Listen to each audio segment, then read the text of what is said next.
Hello friend, good morning. स्वागत है आप सबका हमारे यूट्यूब चैनल लर्नर्स क्लासेस में। हम एनालिसिस कर रहे थे यहाँ पर घटना चक्र पूर्वावलोकन हिस्ट्री 2023 एडिशन की। चलिए शुरू करते हैं। इससे पहले फ्रेंड्स आपसे रिक्वेस्ट है, आप चैनल पर पहली बार हैं तो प्लीज़ चैनल को सब्सक्राइब कर लीजिएगा, वीडियो को लाइक कर दीजिएगा एंड शेयर करिए। जो भी आपके सजेशन हो उसे कमेंट बॉक्स में जरूर बताइएगा। आज का हमारा जो चैप्टर वो रहेगा छठी सती ईसा पूर्व, जो राजनैतिक जो राजनीतिक दशा थी। चलिए देखते हैं। बौद्ध ग्रंथ अंगुत्तर निकाय से ज्ञात होता है। एक बौद्ध ग्रंथ है जो ये अंगुत्तर निकाय से ज्ञात होता है कि गौतम बुद्ध के जन्म के गौतम बुद्ध के जन्म के पूर्व प्राचीन भारत कितने 16 बड़े राज्यों में विभाजित था। ये 16 महाजनपद जो है, यहाँ से बहुत क्वेश्चन पूछे जाते हैं। इन 16 जो बड़े राज्यों में विभाजित था, इन्हें महाजनपद कहा जाता था। और इन 16 महाजनपदों के नाम है कौन क्या क्या? कौशल, काशी, मगध, अंग, वज्र, चेदी, मल्ल, वत्स, कुरु, पांचाल, मत्स्य, शूरसेन, कंबोज, अवंती, अशक या अश्मक तथा गांधार। ये कितने 16 महाजनपद हैं। और ये जैन ग्रंथ है भगवती सूत्र में भी इन 16 महाजनपदों के नाम मिलते हैं। तो जैन ग्रंथ कौन सा? अंगुत्तर निकाय, जिनमें इन 16 बड़े राज्यों के नाम मिलते हैं जिन्हें कि महाजनपद कहा गया। और जैन ग्रंथ है भगवती सूत्र। तो ये ग्रंथ दोनों याद रखिए। नेक्स्ट, इन 16 महाजनपद जो है, इन 16 महाजनपदों के नाम देख ही चुके हैं। तो ये 16 महाजनपद जो है, तो ये किंतु इसमें क्या किया गया था कि कुछ जो नाम है तो भिन्न दिए गए थे, परंतु इसमें जो है 16 महाजनपदों के नाम क्या है? जो भगवती सूत्र है। इसमें अंग, बंग, मलय, अच्छ, वत्स या जिसे वत्स कहा गया है, मगह, मगध, मालव, कोच, लाड़, मोली जिसे मल्ल, कौशल, काशी, पाढ़, संभुत्तर जिसे कि सोमहत्तर भी कहा गया, अवाहा, वज्र और बिहार के वर्तमान भागलपुर तथा मुंगेर जिले के अंग महाजनपद के अंतर्गत आते हैं। ये नाम जो है तो ये भगवती सूत्र में दिए गए थे। इसकी राजधानी कौन सी है? इसकी राजधानी चंपा थी। आगे बात करते हैं। महाभारत तथा पुराणों में इसका प्राचीन नाम क्या? मालिनी प्राप्त होता है। बुद्ध के समय भारत के 6 महानगरों में ये चंपा की गणना की जाती थी। और महापरिनिर्वाण में इन 6 महानगरों के नाम जो है, इन 6 महानगर जो हैं तो इनके नाम प्राप्त होते हैं। ये कौन कौन है? चंपा, राजगृह, बनारस, साकेत, कौशाम्बी तथा श्रावस्ती। वैशाली के लिच्छवियों ने, वैशाली के जो लिच्छवी थे, इन्होंने विश्व का पहला गणतंत्र स्थापित किया था। किसने? वैशाली के लिच्छवियों ने। और सुत्त निपात में वैशाली को मगधमपुरम कहा जाता था। क्या? मगधमपुरम कहा जाता था। आगे बात करेंगे। इन जो है ये 16 महाजनपद हैं, तो इनकी जो है राजधानियां देख लेते हैं और इनके वर्तमान स्थल देख लेते हैं। पहला महाजनपद कुरु। तो कुरु जो है तो ये वर्तमान में मेरठ, दिल्ली और थानेश्वर का क्षेत्र, और इसकी राजधानी है इंद्रप्रस्थ। पांचाल तो ये बरेली, बदायूं, फर्रुखाबाद आदि जिले इसके अंतर्गत आते हैं पांचाल महाजनपद के। इसकी राजधानी है अहिच्छत्र तथा जो है कांपिल्य। इसकी 2 राजधानी है पांचाल महाजनपद की। आगे बात करेंगे सूरसेन की। ब्रजमंडल का जो है ये क्षेत्र आता है सूरसेन, वर्तमान में मथुरा, इसकी राजधानी जो है मथुरा थी। वत्स महाजनपद तो ये प्रयागराज तथा कौशाम्बी का क्षेत्र आता है और कौशाम्बी इसकी राजधानी है। कौशल जो था महाजनपद तो ये अवध का क्षेत्र अयोध्या मंडल, साकेत तथा श्रावस्ती इसकी राजधानियां थी। बाकी मल्ल महाजनपद जो था तो ये कुशीनगर, देवरिया आदि जिले जो हैं इनके आसपास का क्षेत्र वर्तमान में जो है ये आता है, मल्ल महाजनपद में आता था। कुशीनारा और पावा जो है इसकी राजधानियां थी। काशी तो ये वाराणसी के समीप का क्षेत्र और वाराणसी राजधानी थी। अंग महाजनपद तो ये भागलपुर तथा मुंगेर के आसपास का क्षेत्र और चंपा इसकी जो है राजधानी थी। मगध जो है तो ये पटना, नालंदा, गया आदि के आसपास का जो भी क्षेत्र है इसमें ये जिले आते थे, जो कि वर्तमान में पटना, नालंदा, गया आदि जिले हैं ये मगध महाजनपद में आते थे। इसकी राजधानी अग्रिब्रज तथा राजगृह थी। वज्र महाजनपद तो ये वैशाली, दरभंगा आदि तथा नेपाल का मिथिला क्षेत्र जो है तो ये वर्तमान में जो ये जिले हैं तो ये वज्र महाजनपद के अंतर्गत आते हैं और ये वैशाली इसकी राजधानी थी। चेदी महाजनपद तो ये बुंदेलखंड क्षेत्र का पूर्वी भाग एवं निकटवर्ती क्षेत्र और जो है सोथिवती इसकी राजधानी थी। मत्स्य महाजनपद तो ये जयपुर, अलवर एवं भरतपुर का क्षेत्र है और विराटनगर इसकी राजधानी थी। अस्मक महाजनपद तो ये नर्मदा घाटी, गोदावरी घाटी का जो है मध्य क्षेत्र और पोटली इसकी राजधानी थी। अवंती महाजनपद तो इसकी जो है वर्तमान क्षेत्र जो है ये पश्चिमी तथा मध्य मालवा का क्षेत्र अवंती महाजनपद कहलाता था। इसकी राजधानी उज्जैनी तथा माहिष्मती थी। गांधार महाजनपद जो था तो ये पाकिस्तान का पश्चिमी भाग तथा अफगानिस्तान का पूर्वी भाग जो कि वर्तमान में है और तक्षशिला इसकी राजधानी थी। 16वां महाजनपद था कंबोज। तो ये जम्मू एवं कश्मीर का कुछ क्षेत्र एवं हजारा जिला जो कि मतलब पाकिस्तान का है वर्तमान में, ये क्षेत्र कंबोज महाजनपद के मतलब अंतर्गत आता था, जो कि इसकी राजधानी थी राजपुर और हाटक। तो ये मतलब 16 महाजनपद और इनकी जो है राजधानियाँ मोस्ट इंपॉर्टेंट है, इनको सबको याद रखिए। जो है इसकी पीडीएफ टेलीग्राम ग्रुप में जो है प्रोवाइड करा दी जाती है वीडियो के साथ में, तो वहाँ से जो है इसको एक बार जो है फिर से पढ़ लीजिएगा। आगे बात करेंगे, वैशाली बुद्ध काल का जो है सबसे बड़ा तथा शक्तिशाली गणराज्य था। पुराणों के अनुसार मगध पर शासन करने वाला पहला राजवंश कौन था? ये बृहदत्त था। बृहदत्त मतलब वंश का था। इस वंश के पहले राजा बृहदत्त का पुत्र था कौन? जरासंध, जिसने गिरिब्रज या राजगृह को अपनी राजधानी बनाया था। और महाभारत के वन पर्व में राजगृह को जरासंध की राजधानी बताया गया था। ये बौद्ध ग्रंथों के अनुसार मगध का प्रथम प्रतापी राजा, जो प्रतापी शासक था, वो था बिंबिसार। यह हर्यक वंश से संबंधित था। बिंबिसार जो था तो ये हर्यक वंश से संबंधित था। और काशी का सबसे शक्तिशाली शासक था ब्रह्मदत्त। इसने कौशल पर विजय प्राप्त की। अंतःगुत्वा जो है ये कौशल के राजा कंस ने काशी को मतलब जीतकर अपने राज्य में शामिल कर लिया था। और प्रसेनजित के समय कौशल का जो काशी के अतिरिक्त कपिल वस्तु के साग के केशपुत्र के कालाम, रामगाम और जो है ये मतलब रामगाम के कौन? कोली, पावा और कुशीनारा के मल्ल, पिपलीवन के मौर्य आदि जो है गणराज्यों पर भी अधिकार कर मतलब था। और जो ये संयुक्त निकाय के अनुसार प्रसेनजित 5 राजाओं के एक गुट का नेतृत्व करता था। महाकाव्य काल में कौशल राज्य की राजधानी अयोध्या थी और कौशल के एक प्रमुख नगर श्रावस्ती और ये जो है अयोध्या थे। बुद्ध काल में कौशल के 2 भाग हो गए थे। उत्तरी भाग की राजधानी श्रावस्ती तथा दक्षिणी भाग की राजधानी जो है ये साकेत थी। आगे बात करेंगे, यहाँ पर उत्खनन के आधार पर ज्ञात हुआ था कि प्राचीन श्रावस्ती का नगर जो है ये प्राचीन श्रावस्ती का नगर विन्यास जो था तो ये अर्धचंद्राकार था। और पूर्वी उत्तर प्रदेश के कुशीनगर, देवरिया आदि जिलों के निकटवर्ती क्षेत्रों में मल्ल महाजनपद स्थित था। इसके 2 भाग थे। एक की राजधानी थी पावा जो कि मतलब फाजिल नगर या उस्मानपुर, तथा दूसरे की थी कुशीनारा या कस्या थी। 6ठी शताब्दी ईसा पूर्व में आधुनिक बुंदेलखंड के जो ये पूर्व तथा उसके समीपवर्ती भागों में चेदी महाजनपद स्थित था। इसकी राजधानी थी सोथिवती थी, जिसकी पहचान महाभारत में सुक्तिमती से की जाती है। महाकाव्य काल में चेदी का शासक था शिशुपाल था, जिसका वध कृष्ण द्वारा किया गया था। और प्रयागराज एवं कौशाम्बी जिलों के आसपास के क्षेत्रों में वत्स महाजनपद स्थित था। और विष्णु पुराण से ज्ञात होता है कि हस्तिनापुर के राजा थे निचछू ने हस्तिनापुर के जो है गंगा में प्रवाह से मतलब हस्तिनापुर जो था, ऐसा माना जाता है कि मतलब ये गंगा के प्रवाह में बह जाने के बाद कौशाम्बी को अपनी राजधानी बनाई। और बुद्ध काल में यह जो है पौरव वंश का शासन था। यहाँ का शासक था उदयन। बौद्ध भिक्षु पिंडोला ने उदयन को बौद्ध मत से जो है दीक्षित किया था। और उदयन जो था तो वासवदत्ता की दंत कथा उज्जैन से संबंधित थी। इस कथा को महाकवि भास ने अपने नाटक जो है स्वप्न वासवदत्तम में वर्णित किया है। ये महाकवि भास है, इनका नाटक है स्वप्न वासवदत्तम। इंपॉर्टेंट है, पूछ लिया जाता है मैचिंग में कभी कभी। कुरु महाजनपद मेरठ, दिल्ली तथा थानेश्वर के समीप भूभागों में स्थित था। और महाकाव्य जो है कालीन हस्तिनापुर नगर इसी राज्य में स्थित था। बुद्ध के समय यहाँ का राजा कौन था? कौरव्य था। और पांचाल महाजनपद तो ये आधुनिक रुहेलखंड क्षेत्र के बरेली, बदायूं, फर्रुखाबाद आदि जिलों से मिलकर बनता था। प्रारंभ में इसके 2 भाग थे। उत्तरी पांचाल की राजधानी अहिच्छत्र थी तथा दक्षिणी पांचाल की राजधानी जो है काम्पिल्य थी। अभी हमने इसको यहाँ पर भी देखा था। तो ये उत्तरी पांचाल की राजधानी क्या थी?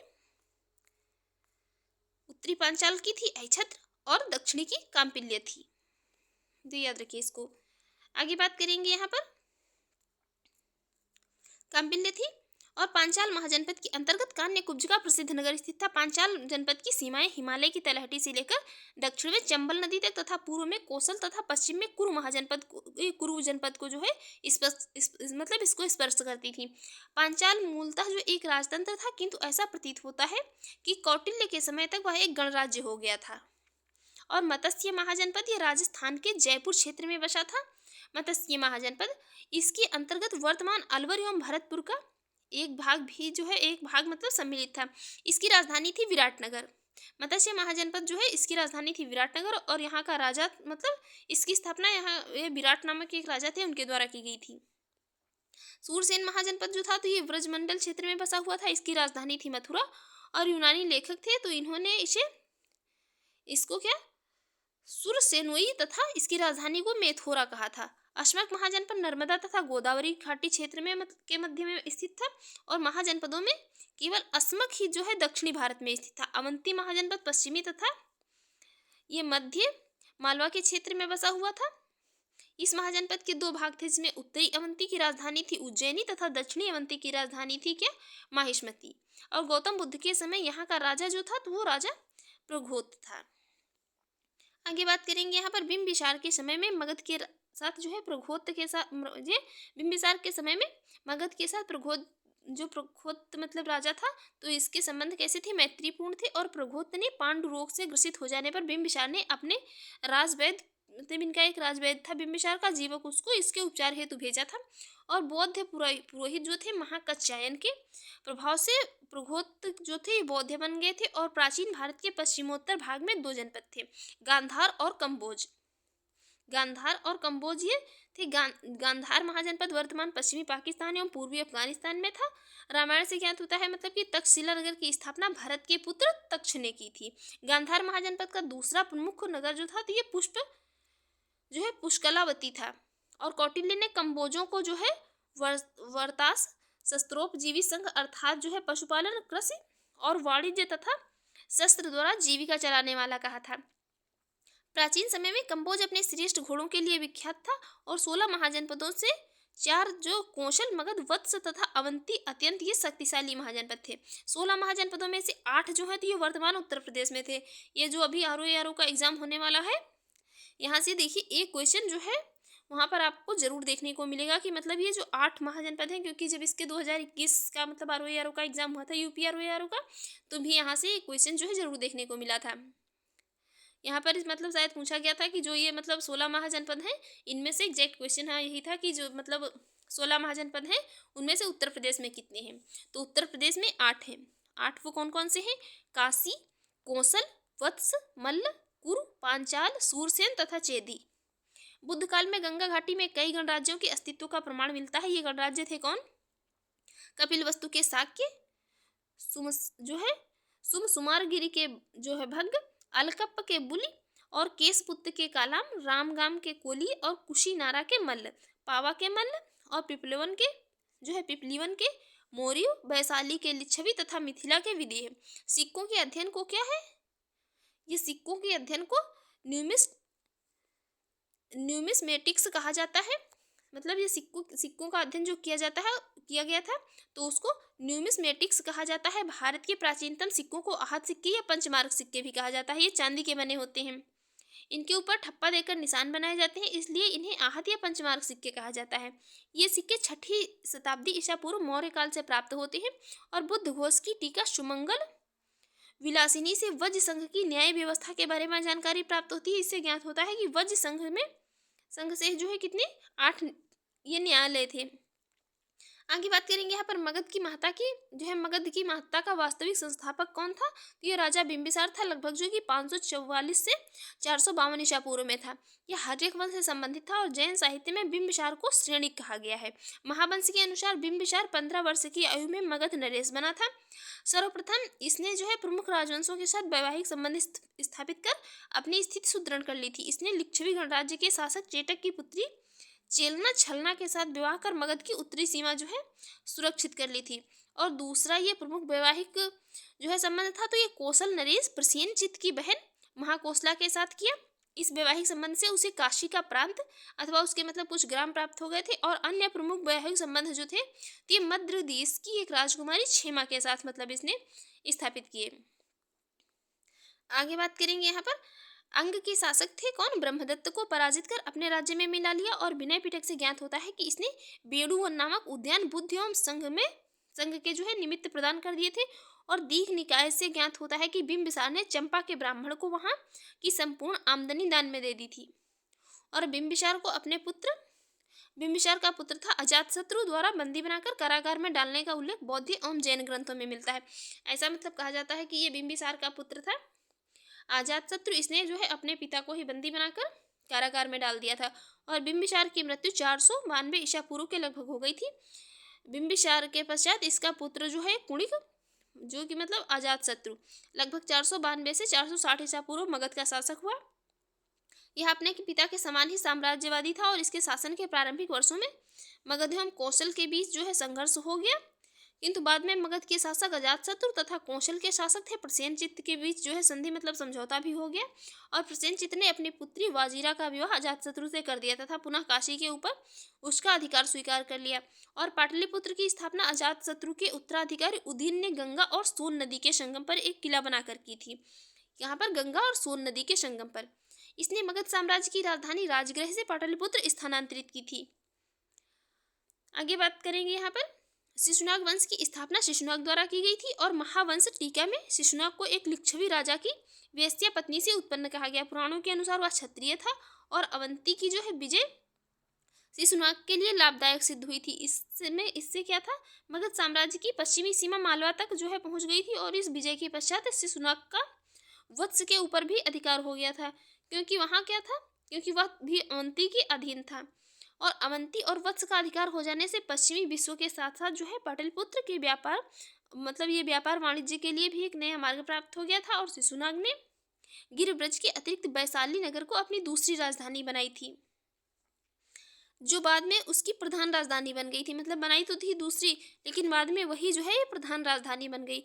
शिशुनाग ने लगभग जो है 412 से 394 ईसा पूर्व तक शासन किया और महावंश के अनुसार शिशुनाग की मृत्यु के पश्चात उसका पुत्र था कालाशोक, ये राजा बन गया। पुराणों में कालाशोक को काकवर्ण कहा जाता है और कालाशोक ने अपनी राजधानी पुनः पाटलिपुत्र स्थानांतरित कर दी।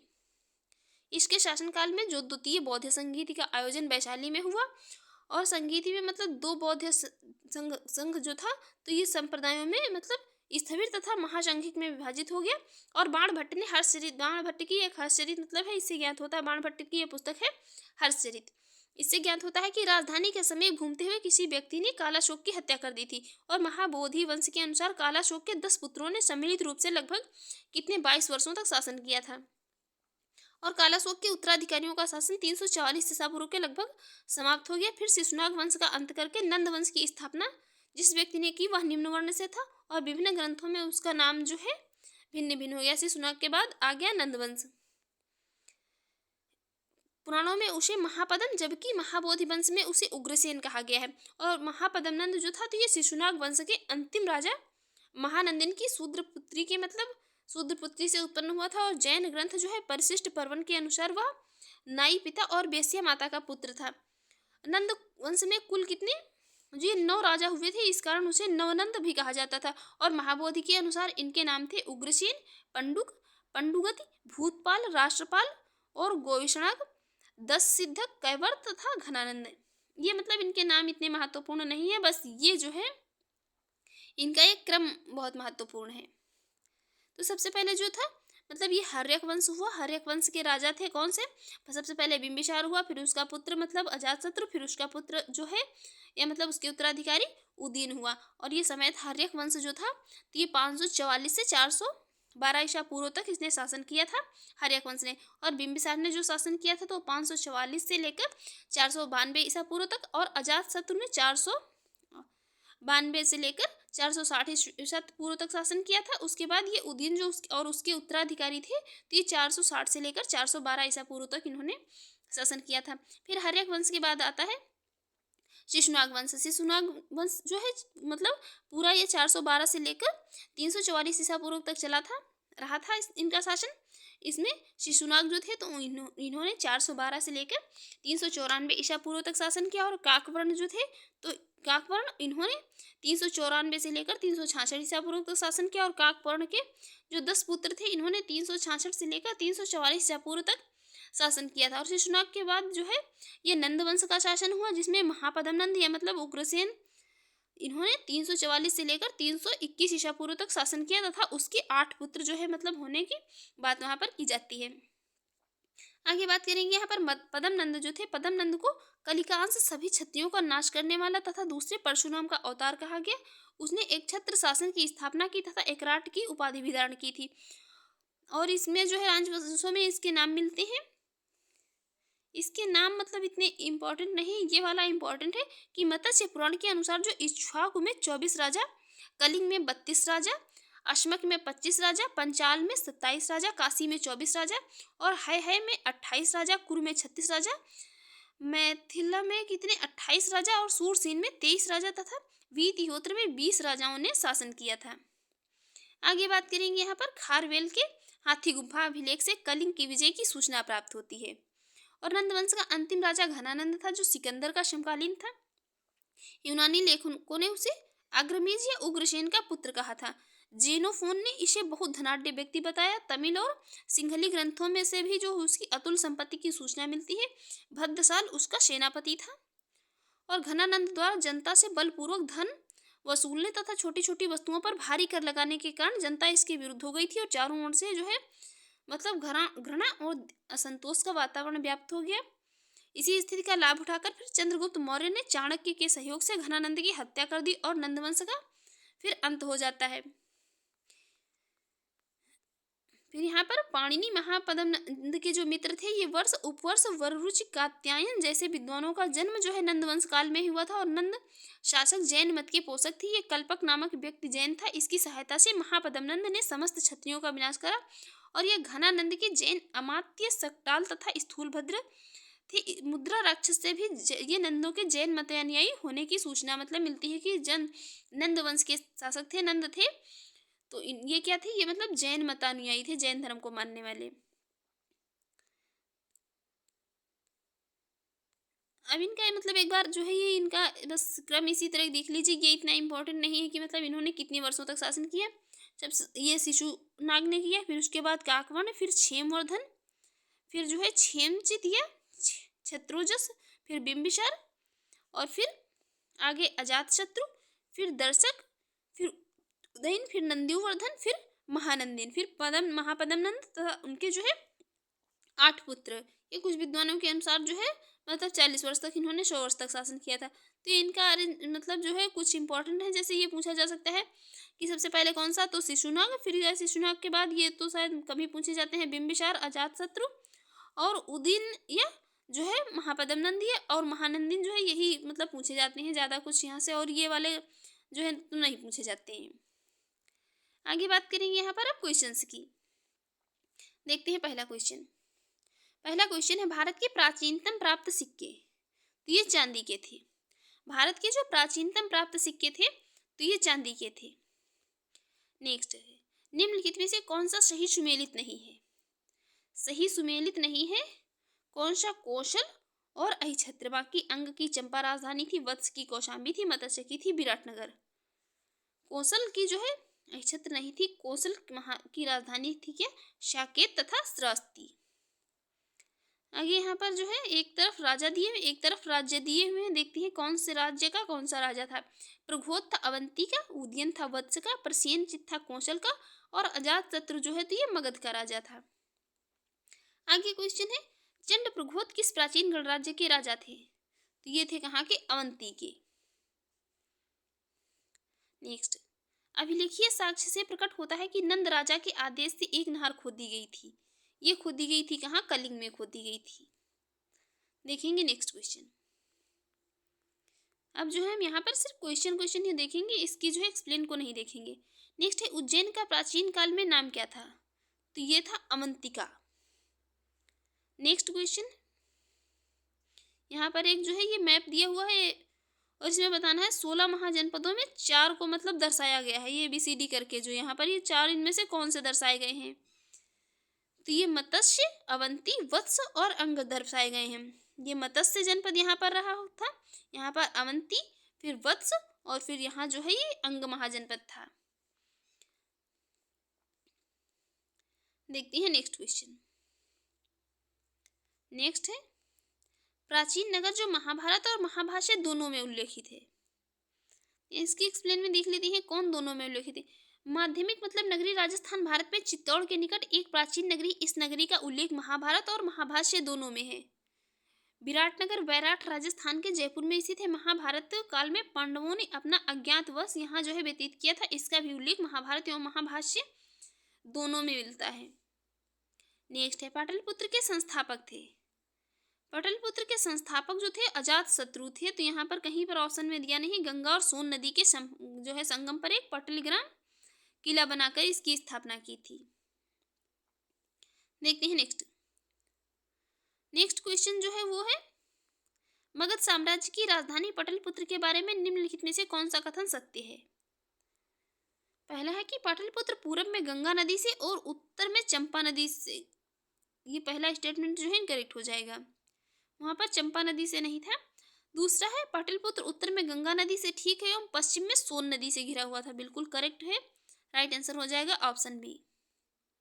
नेक्स्ट है पाटलिपुत्र को किस शासक ने सर्वप्रथम अपनी राजधानी बनाया था? तो यहाँ पर जो ऑप्शन दिए हैं इसमें उसने जो हर्यक वंशीय शासक था अजातशत्रु, इसने जो है इसको सर्वप्रथम अपनी राजधानी बनाया था। राजगृह से मतलब स्थानांतरित की थी पाटलिपुत्र। नेक्स्ट है निम्न में से किस राजा ने पाटलिपुत्र बसाया था? तो ये बसाया था किसी अजातशत्रु ने।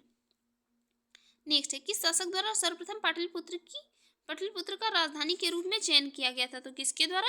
ये उदीन के द्वारा किया गया था। किसके द्वारा? उदीन के द्वारा जो है ये किया गया था। नेक्स्ट है उदीन वासव दत्ता की दंत कथा संबंधित है। ये संबंधित है उज्जैन से। देखते हैं नेक्स्ट, प्रथम मगध साम्राज्य का उत्कर्ष किस शताब्दी में हुआ था? तो ये हुआ था ईसा पूर्व 6वीं शताब्दी में। देखेंगे नेक्स्ट क्वेश्चन। नेक्स्ट क्वेश्चन है निम्नलिखित में से कौन सा एक ईसा पूर्व 6वीं शताब्दी में प्रारंभ में भारत का सर्वाधिक शक्तिशाली नगर राज्य था? तो वो था कौन सा? मगध था। नेक्स्ट है प्रारंभिक गणतंत्र में कौन सा जो है नहीं था? प्रारंभिक गणतंत्र में नहीं था योधेय, बाकी शाक्य था, लिच्छवी थे। देखते हैं नेक्स्ट, विश्व का पहला गणतंत्र वैशाली में किसके द्वारा स्थापित किया गया? ये किया गया था लिच्छवियों के द्वारा किया गया था। नेक्स्ट है ईसा पूर्व 6वीं सदी में विश्व की प्रथम गणतंत्रात्मक व्यवस्था कहाँ थी? तो ये थी कहाँ पर? वैशाली में। देखेंगे नेक्स्ट। नेक्स्ट है निम्न में से कौन सा युग्म उपयुक्त जोड़ी है? तो ये चेटक जो है ये लिच्छवी से संबंधित है, मतलब यही यहाँ पर सही सुमेलित है। देखते हैं नेक्स्ट, 6वीं शताब्दी ईसा पूर्व के 16 महाजनपदों के विषय में निम्नलिखित में से किस बौद्ध ग्रंथ में सूचना मिलती है? तो बौद्ध ग्रंथ की बात की जाए तो अंगुत्तर निकाय, और जैन ग्रंथ की बात की जाए तो कौन सा? भगवती सूत्र। नेक्स्ट, 16 महाजनपदों की सूची उपलब्ध है तो किसमें? अंगुत्तर निकाय में। नेक्स्ट, निम्न में से कौन एक बौद्ध ग्रंथ 16 महाजनपदों का उल्लेख करता है? तो बौद्ध ग्रंथ की बात हो तो हमने बताया कौन सा? अंगुत्तर निकाय, और जैन ग्रंथ की बात हो तो भगवती सूत्र। नेक्स्ट क्वेश्चन है यहाँ पर, महाजनपद युग के 16 जनपदों के नाम बौद्ध साहित्य में प्राय उल्लेखित मिलते हैं। निम्न में से किन जनपदों के नाम पाणिनि की अष्टाध्यायी में उल्लेखित हैं? बात की जा रही है पाणिनि की अष्टाध्यायी में। एक पाणिनि की मतलब पाणिनि का ग्रंथ है अष्टाध्यायी। तो मगध, अश्मक और कंबोज, बाकी वत्स और चेदी का उसमें उल्लेख नहीं मिलता है। देखते हैं नेक्स्ट। नेक्स्ट है निम्न में से किन ग्रंथों में प्राचीन भारत के 16 महाजनपदों की सूची मिलती है? तो 16 महाजनपदों की सूची मिलती है अंगुत्तर निकाय और भगवती सूत्र में, क्योंकि ये जो है क्या है? बौद्ध ग्रंथ है, और ये भगवती सूत्र जैन ग्रंथ है। नेक्स्ट, महाभारत के अनुसार उत्तरी पांचाल की राजधानी स्थित थी। उत्तरी पांचाल की कहाँ? अहिछत्र। दक्षिणी कांपिल्य, याद रहेगा। देखते हैं नेक्स्ट, 16 महाजनपदों के युग में मथुरा इनमें से किसकी राजधानी थी? तो मथुरा राजधानी थी किसकी? शूरसेन की। नेक्स्ट, चंपा किस महाजनपद की राजधानी थी? ये थी किसकी? अंग की। नेक्स्ट है 6वीं शताब्दी ईसा पूर्व में शुक्तिमती राजधानी थी, तो ये थी किसकी? चेदी की। नेक्स्ट है गोदावरी नदी के तट पर स्थित महाजनपद था, तो ये था अशक। नेक्स्ट है 6वीं शताब्दी ईसा पूर्व का मत्स्य महाजनपद स्थित था। मत्स्य महाजनपद स्थित था कहाँ पर? ये मत्स्य महाजनपद जो था तो ये राजस्थान में स्थित था। कहाँ पर? राजस्थान में। देखेंगे नेक्स्ट क्वेश्चन। नेक्स्ट है मगध की राजधानी कौन सी थी? मगध महाजनपद की राजधानी थी गिरिब्रज या राजगृह, मतलब कुछ भी लिखा मिल सकता है। नेक्स्ट, मगध की प्रारंभिक राजधानी कौन सी थी? तो गिरिब्रज मतलब और राजगृह दोनों हो सकती हैं। प्राचीन महाजनपद मगध की प्रथम राजधानी कौन सी थी? प्राचीन महाजनपद मगध की जो है यह राजधानी की बात की जा रही है, तो यहाँ ऑप्शन में मतलब तो दिया नहीं है। प्राचीन महाजनपद मगध की राजधानी, तो ये मगध की राजधानी राजगृह मतलब या गिरिब्रज थी, लेकिन ऑप्शन में यहाँ पर नहीं दिया है। निम्न में से कौन एक मगध साम्राज्य की राजधानी नहीं थी? तो मगध साम्राज्य की राजधानी जो है ये कौशाम्बी नहीं थी, बाकी गिरिब्रज राजगृह थी, कौशाम्बी नहीं थी। देखती है नेक्स्ट। नेक्स्ट है प्राचीन श्रास्ती का नगर विन्यास किस आकृति का था? तो इसको हमने अभी देखा था, अर्धचंद्राकार था। नेक्स्ट है मगध के किस प्रारंभिक शासक ने राज्यारोहण के लिए अपने पिता की हत्या की एवं स्वयं इसी कारणवश अपने पुत्र द्वारा मारा गया? तो ये वाला काम जो है किसने किया था? अजातशत्रु ने अपने पिता बिंबिसार की हत्या कर दी थी मतलब, और इसी कारण क्या है वह अपने पुत्र के द्वारा मारा गया था, उदयन के द्वारा। नेक्स्ट है अजातशत्रु के वंश का क्या नाम था? तो ये वंश से था हर्यक वंश से। नेक्स्ट है राजकुमार जो अपने पिता की मृत्यु के लिए उत्तरदायी था, कौन था? अजातशत्रु। मतलब राजकुमार जो अपने पिता की मृत्यु के लिए था, तो यहाँ पर उदयन भी तो हो सकता था, लेकिन ठीक है जो आयोग मानता है वही हम भी आंसर जो करेंगे, अजातशत्रु। नेक्स्ट है किसने मगध साम्राज्य में वज्र गणसंघ को हराकर आत्मसात किया था? ये किया था किसने? अजातशत्रु ने। नेक्स्ट है मालवा क्षेत्र पर मगध की सत्ता का विस्तार निम्न में से किसके शासनकाल में हुआ था? ये हुआ था शिशुनाग के शासनकाल में। नेक्स्ट मगध में नंद वंश का संस्थापक कौन था? ये था कौन? महापद्म नंद, या मतलब उग्रसेन भी कह सकते हैं। नेक्स्ट है मगध का कौन सा सम्राट जो था? तो अपरोप जो है अपरोपर सुराम के नाम से जाना जाता था। क्या? अपरोपर सुराम के नाम से जाना जाता था किसको? महापद्म नंद को। देखती है नेक्स्ट। नेक्स्ट क्वेश्चन जो है वो है वाराणसी को निम्नलिखित में से किसने अपनी द्वितीय राजधानी बनाया था? तो ये बनाया था किसने? हर्यक वंश के शासक बिंबिसार ने कौशल नरेश प्रसेनजित की बहन के साथ मतलब महाकोशला के साथ विवाह करके दहेज के रूप में प्राप्त किया था। देखती हैं नेक्स्ट। नंद वंश के पश्चात मगध पर किस राजवंश ने शासन किया था? बात की जा रही है पश्चात की, तो ये किसने किया था? मौर्य वंश ने। अभी हम आगे जो है इसके बाद मौर्य वंश चैप्टर ही पढ़ेंगे। नेक्स्ट है राजा नंद का उल्लेख करने वाला अभिलेखीय प्रमाण है, तो ये है खारवेल का हाथी गुफा अभिलेख। नेक्स्ट है निम्नलिखित मगध राजवंशों को कालानुक्रम जो है इनका सही कला जो है काल क्रमानुसार इन्हें व्यवस्थित करना है। इन्हें काल क्रमानुसार इनका मतलब सही अरेंजमेंट बताना है। तो सबसे पहले हर्यक वंश आ जाएगा, फिर नंद वंश, फिर शुंग वंश, और नहीं सबसे पहले हाँ ये हर्यक वंश, फिर नंद वंश, और फिर जो है ये क्या आ जाएगा? मौर्य वंश, फिर आएगा शुंग वंश बाद में। मौर्य वंश के बाद आएगा कौन सा? शुंग वंश। हर्यक वंश, फिर नंद वंश, फिर मौर्य वंश, और फिर जो है ये शुंग वंश। बिल्कुल करेक्ट है, हाँ यही हर्यक वंश, नंद वंश, मौर्य वंश और शुंग वंश, यही इनका जो है सही अरेंजमेंट है। इनकी एक बार जो है डेट देख लेते हैं। हर्यक वंश तो ये 544 ईसा पूर्व से 412 ईसा पूर्व तक। नंद वंश जो था तो ये 344 ईसा पूर्व से 321 ईसा पूर्व तक। मौर्य वंश था तो ये 321 ईसा पूर्व से 184 ईसा पूर्व तक रहा था। और शुंग वंश जो था तो ये सबसे बाद में 184 ईसा पूर्व से 75 ईसा पूर्व तक इसने जो है इसका शासनकाल रहा था। नेक्स्ट क्वेश्चन है गौतम बुद्ध के समय का प्रसिद्ध वैद्य जीवक किसके दरबार से संबंधित था? तो ये संबंधित था किससे? बिंबिसार के मतलब दरबार से। नेक्स्ट है मगध शासक बिंबिसार का चिकित्सक कौन था?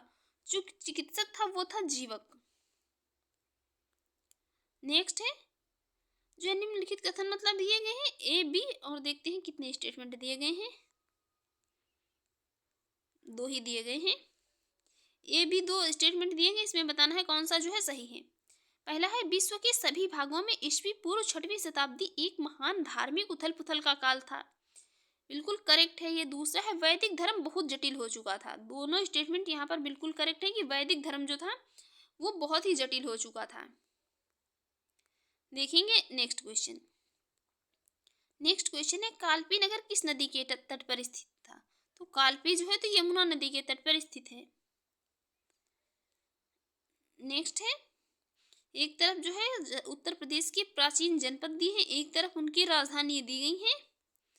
बताना है कौन से, मतलब ये उत्तर प्रदेश के जनपद दिए हैं जो ये उत्तर प्रदेश में है 8। कुरु की राजधानी इंद्रप्रस्थ, पांचाल की अहिछत्र, कोसल की साकेत, वत्स की कौशाम्बी। नेक्स्ट है, यहाँ पर भी एक तरफ महाजनपद दी है, एक तरफ उनकी राजधानियां दी हैं। देखती हैं, मत्स्य की विराटनगर, कुरु की इंद्रप्रस्थ, सूरसेन की मथुरा, अश्मक की राजधानी थी पोतन या पोटली भी, मतलब पोतन भी।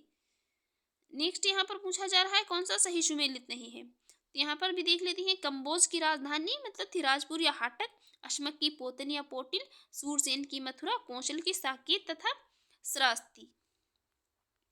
देखते हैं नेक्स्ट क्वेश्चन। नेक्स्ट क्वेश्चन जो है, वर्तमान उत्तर प्रदेश में भारत के प्राचीनतम 16 महाजनपदों में कुल कितने महाजनपद स्थित थे? देखिए, ये आरओ का जो 2021 का एग्जाम हुआ था उसमें क्वेश्चन ये पूछा गया था। तो कितने थे? 8 थे।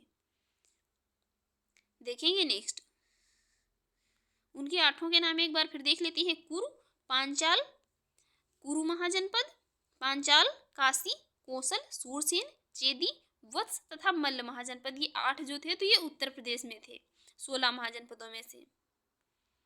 नेक्स्ट, निम्नलिखित में से कौन सा एक कथन प्राचीन भारत की श्रेणी व्यवस्था के बारे में असत्य है? तो पहला स्टेटमेंट है, श्रेणी व्यापारियों और कारीगरों का संगठन था, बिल्कुल था। उत्पादित वस्तुओं की गुणवत्ता और कीमत संबंधित श्रेणी द्वारा निर्धारित की जाती थी, बिल्कुल की जाती थी। थर्ड स्टेटमेंट जो है, श्रेणी अपने सदस्यों के आचरण पर भी नियंत्रण रखा करती थी, ये भी इसका काम था। श्रेणी व्यवस्था मात्र उत्तर भारत में प्रचलित थी, ये वाला स्टेटमेंट जो है इनकरेक्ट हो जाएगा। अब बात कर लेते हैं हम एक छोटा सा और टॉपिक है, यूनानी आक्रमण। मतलब छोटा ही टॉपिक है, इसको देख लेते हैं, इसलिए यूनानी आक्रमण। ये 6ठी शताब्दी ईसा पूर्व के मध्य ईरान में कुरुस तथा साइरस द्वितीय ने 558 ईसा पूर्व से लेकर 529 ईसा पूर्व में हखामनी साम्राज्य की स्थापना की और बेहिस्तून, पर्सिपोलिस तथा नक्श ये जो रुस्तम अभिलेख द्वारा प्रथम 522 ईसा पूर्व से लेकर जो है ये 486 ईसा पूर्व के शासनकाल रहा था यहाँ इतने टाइम पीरियड तक इनका। और इनसे भारत जो है पारसिक संबंधों के विषय में महत्वपूर्ण सूचना प्राप्त होती है। दारा प्रथम के साम्राज्य के 23 प्रांतों का उल्लेख उसके जो है ये बेहिस्तून अभिलेख से हुआ है। और हेरोडोटस के विवरण से ज्ञात होता है कि भारत जो है ये दारा के साम्राज्य का 20वां प्रांत था और दारा को इस प्रांत से 360 टैलेंट मतलब स्वर्ण धूलि की आय प्राप्त होती थी। और टेसियस जो थी तो अतर जरसीज जो थी का जो है राजवैद्य था। और बाकी पारसी के ये संपर्क के परिणाम स्वरूप भारत के पश्चिमोत्तर प्रदेशों में क्या थी, ये खरोष्टी नामक नई लिपि का जन्म हुआ जो ईरानी अरामेइक लिपि से उत्पन्न हुई थी। फारसी स्वर्ण मुद्रा जो थी डेरिक तथा रजत मुद्रा थी शिगलोई। ये फारसी स्वर्ण मुद्रा जो थी तो इसको डेरिक कहते थे और रजत मुद्रा जो थी होती थी उसको क्या शिगलोई कहा जाता था। ईरानी सिक्के शिगलोई जो है तो ये पश्चिमोत्तर प्रांत जो था इसमें प्रचलित थे। और महापद्मनंद के उत्तराधिकारियों की संख्या पुराणों तथा बौद्ध ग्रंथों में 8 मिलती है। इस वंश का अंतिम शासक जो था वो था घनानंद जो सिकंदर का समकालीन था। और यूनानी लेखकों ने जो है अग्रमीज कहा है उसे। जेनोफोन उसे बहुत धनाढ़ व्यक्ति बताता था, भद्रशाल उसका सेनापति था। बाकी जो ये सिकंदर था तो ये क्षत्रप फिलिप द्वितीय का पुत्र था और हखामनी साम्राज्य को ध्वस्त करने के पश्चात इसने 326 ईसा पूर्व के बसंत में अपने एक विशाल सेना के साथ सिकंदर भारतीय विजय के लिए चला। और लगभग 2 वर्ष के अभियान के पश्चात 325 ईसा पूर्व के सितंबर माह में सिकंदर ने पाटल से यूनान को प्रस्थान किया। डॉक्टर हेमचंद्र राय चौधरी ने 28 स्वतंत्र शक्तियों का उल्लेख किया जो उस समय पंजाब तथा सिंध प्रांतों में विद्यमान थी। माकी सिकंदर के आक्रमण के समय अश्वक्ष एक सीमांत गणराज्य था जिसकी राजधानी थी मशक। और यूनानी लेखकों के अनुसार सिकंदर के विरुद्ध युद्ध में बड़ी संख्या में पुरुष सैनिकों के मारे जाने के पश्चात यहाँ की जो स्त्रियों ने शस्त्र धारण किए। और इसी विवरण से पता चलता है कि सिकंदर ने इस नगर की समस्त स्त्रियों को मौत के घाट उतार दिया था। पूर्व पोरस का राज्य झेलम और चिनाब नदी के बीच में बसा हुआ था।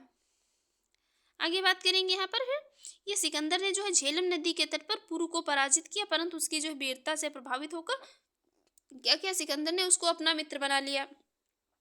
और उसको राज्य के मतलब कुछ अपने इलाके भी प्रदान कर दिए। किसको? पुरु को। सिकंदर ने दो मतलब नगरों निकैया तथा बौकेफला की स्थापना की थी। किसने? सिकंदर ने। ब्यास नदी सिकंदर के उत्कर्ष का चरम बिंदु मतलब सिद्ध हुई और इसके द्वारा सैनिकों ने मतलब क्या हुआ, सैनिकों ने क्या है इससे आगे बढ़ने के पश्चात जो है क्या किया, उन्होंने स्वदेश लौटने का फैसला ले लिया। क्या किया सैनिकों ने जो है, ये नदी जो थी मतलब तो उससे आगे बढ़ने से इनकार कर दिया, ब्यास नदी से। सैनिकों ने कहा कि मतलब ब्यास नदी के आगे नहीं बढ़ेंगे, तो इससे पश्चात क्या हुआ, उसने स्वदेश लौटने का फैसला ले लिया। और फिर तो 323 ईसा पूर्व के लगभग सिकंदर की मृत्यु हो गई और सिकंदर के आक्रमण के परिणाम स्वरूप पश्चिमोत्तर भारतीय में अनेक यूनानी उपनिवेश आए और व्यापारिक संपर्क के फलस्वरूप यूनानी मुद्राओं के अनुकरण पर भारत में उलूक शैली के सिक्के भी ढाले गए। यहाँ पर मतलब ये सिकंदर के आक्रमण जो मतलब सिकंदर ने ये विश्व विजय क्या मतलब सपना देखा था एक मतलब इस पर कोई दिन इस टॉपिक पर एक अलग बात करेंगे। तो इनके बारे में एक मतलब बहुत अच्छा स्टेटमेंट कहा जाता है। किसी को अगर याद आ रहा हो तो कमेंट बॉक्स में बताएं, बाकी हमको तो याद आ रहा है लेकिन हम जो है किसी और दिन इसकी बात करेंगे। अब हम देख लेते हैं क्वेश्चन यहाँ पर। सिकंदर के हमले के समय उत्तर भारत पर निम्नलिखित राजवंशों में से किस एक का शासन था? तो शासन था किसका? नंद वंश का।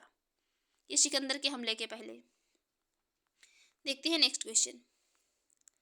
नेक्स्ट क्वेश्चन जो है वो है, निम्नलिखित में से मगध का कौन सा राजा सिकंदर महान के समकालीन था? वो था कौन? घनानंद।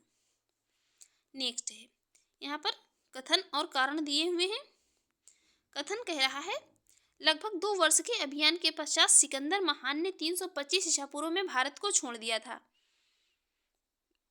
लगभग 2 वर्ष के अभियान के पश्चात, ठीक है, सिकंदर महान ने जो है क्या है भारत छोड़ दिया था। बिल्कुल करेक्ट है, छोड़ दिया था। वह चंद्रगुप्त मौर्य से पराजित हुआ था।